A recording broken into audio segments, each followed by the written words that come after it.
जय हिंद स्टूडेंट। आपका जो चैप्टर है काली परी, तो इसका हम आपको पार्ट 2 पढ़ाने जा रहे हैं। कल आपने पार्ट 1 में पढ़ा था काली परी, यानी कि एक काले रंग की लड़की थी जो थी तो परी, लेकिन वो देखने में एक साधारण सी लड़की लग रही थी। तो एक राजकुमार के विषय में बताया गया है कि एक राजकुमार है जो कि परियों की कहानी पढ़ता है और फिर बड़े होकर परी से ही शादी करना चाहता है, लेकिन राजा जो है वो परी का पता नहीं लगा पाते, इसलिए राजकुमार खुद ही परी का पता लगाने चल देता है। उसे पता चलता है कि चित्रगिरी नामक पर्वत पर एक सरोवर है और वहाँ परियां आती हैं, तो वो घोड़े पर सवार होकर निकल जाता है और वहाँ पर देखता है एक सरोवर है और वहाँ एक मंदिर होता है। वो थक जाता है तो वहाँ सो जाता है और सोने के बाद वो देखता है कि सपने में एक लड़की दिखाई देती है, लेकिन जब वो जागता है तो लड़की उसे सामने दिखाई देती है। वही लड़की होती है जो उसने सपने में देखी थी। उसके बाद वह ये सोचता है कि ये तो काली है। अब ये लेकिन उसे विश्वास होता है कि ये परी है और वह उससे मतलब पूछता है कि ये तुम कौन हो। तो वह बताती है कि मैं बनवासी हूँ। बनवासी मीन्स मतलब वन में रहने वाली हूँ। और वो मानता नहीं है इस बात को और अपने घोड़े पर सवार कर लेता है, यानी कि उसको घोड़े पर बैठाल कर अपने महल ले जाता है। तो आगे पढ़ते हैं हम इसके बारे में। राजकुमार ने कहा, तुम तो परी हो ना, अब तुम अपने असली रूप में आ जाओ। कजली ने कहा, मैं तो बनवासी हूँ, मैं परी नहीं हूँ। राजकुमार ने उसकी बात पर विश्वास नहीं किया। उसने समझ लिया कि वह परी है। वह कजली को घोड़े पर बैठाकर अपने साथ महल ले गया। राजा और रानी ने कजली को देखा तो अपना सिर पीट लिया।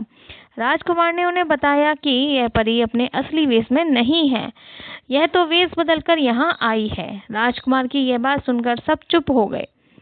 तो क्या हुआ था कि राजकुमार जब उसे महल ले आया तो राजा रानी को भी ये लगा कि ये कजली जो है वो एक साधारण सी लड़की है, परी कहाँ से है ये देखने में एकदम काली है।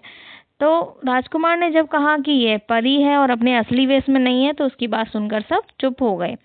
राजा ने कजली का विवाह राजकुमार किससे कर दिया। कजली की सुंदरता और स्वभाव पर घर वालों का ध्यान नहीं जाता, सब उसका रंग ही देखते। राजकुमार भी नित रात में उठकर देखता कि वह अपने असली वेश में आई या नहीं, पर वह वैसी ही रही।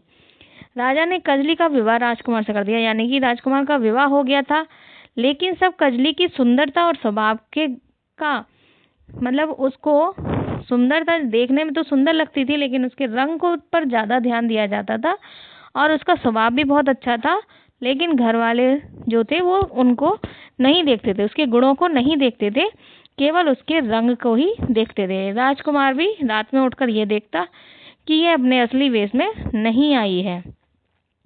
एक दिन राजकुमार का धीरज टूट गया। धीरज माने होता है सब्र, यानी कि उसका सब्र टूट गया और उसने क्रोध में कहा, कजली, आज तुम मुझे अपना असली रूप दिखाओ। आखिर कब तक तुम ठगती रहोगी, यानी कि कब तक मुझे धोखा देती रहोगी। अपने असली रूप में आ जाओ। कजली ने फिर क्या कहा, यहाँ देखिए, ये गुस्से में कजली से बात कर रहे हैं राजकुमार। कजली हंस पड़ी। उसने कहा, अभी नहीं, कार्तिक माह की पूर्णिमा को देख लेना। यह बात सब जगह फैल गई कि कार्तिक की पूर्णिमा को परी अपना असली रूप दिखाएगी। कार्तिक माह की पूर्णिमा को नगरवासी राजमहल के बाहर जमा हो गए। सब इंतजार कर रहे थे कि परी अपने असली रूप में प्रकट होगी। जब काफी देर हो गई तो राजकुमार महल के अंदर आया।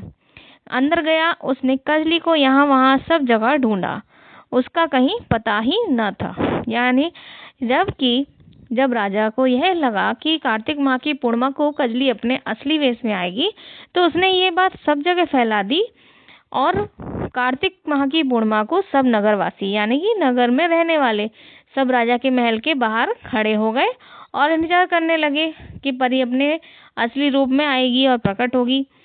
लेकिन राजकुमार को जब लगा कि काफी देर हो गई है, तो राजकुमार महल के सब ओर घूम आया, मतलब अंदर गया और उसने सब जगह ढूंढा, लेकिन उसे परी नहीं मिली, यानी कजली नहीं मिली, क्योंकि वो जा चुकी थी।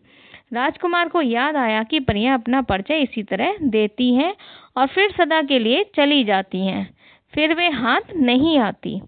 यानी यहाँ पर ये बताया गया है कि राजकुमार को भी फिर ये लगा कि ये परियां ऐसी ही होती हैं और वो चली जाती हैं, अपना परिचय इसी प्रकार से देती हैं। यानी कि जब वो गायब हो जाती हैं या तो इसका मतलब है कि वो परी है।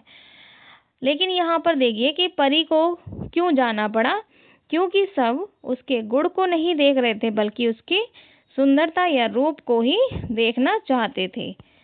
तो इस स्टोरी से हमें क्या पता चला है, हमें किसी के गुणों पर अधिक ध्यान देना चाहिए, अवगुणों पर कम।